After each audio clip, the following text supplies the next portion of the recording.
പ്രതികരിക്കേണ്ട സമയത്ത് പ്രതികരിക്കാനാണ് മനുഷ്യന് നാവ്. എന്തേലും സംഭവിച്ചതിന് ശേഷം പ്രതികരിച്ചത് കൊണ്ട് നഷ്ടം മാത്രമല്ലേ ഉണ്ടാവുകയുള്ളൂ.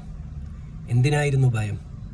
ഇന്നും റാഗിങ് എവിടെയും ഇല്ല എന്ന് പറഞ്ഞിട്ടും ഇന്നും പലയിടത്തും പേടിച്ചും പേടിപ്പിച്ചും നടക്കുന്ന റാഗിങ്ങിന് ഉത്തരവാദി, അതിൽ പഠിപ്പിക്കേണ്ട സാറുമാർ പോലും കൂട്ടുനിൽക്കുക എന്ന് വെച്ച് കഴിഞ്ഞാൽ അഞ്ചരക്കണ്ടി നിതിൻ രാജ് അവൻ മരണപ്പെട്ടതിന് ശേഷമാണ് കൂടെയുള്ള വിദ്യാർത്ഥികൾ പോലും പ്രതികരിക്കുന്നത്.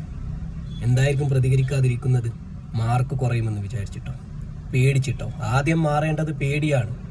ഇതുപോലൊരു മരണം വന്നതിന് ശേഷമല്ല പ്രതികരിക്കേണ്ടത്, അതിന് മുന്നേ തന്നെ പ്രതികരിക്കുക തന്നെ വേണം.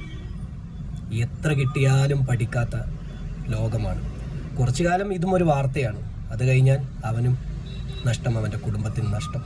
ഇനി ഒരിക്കലും നടക്കാതിരിക്കട്ടെ എന്ന് മാത്രം പറയാം നമുക്ക്.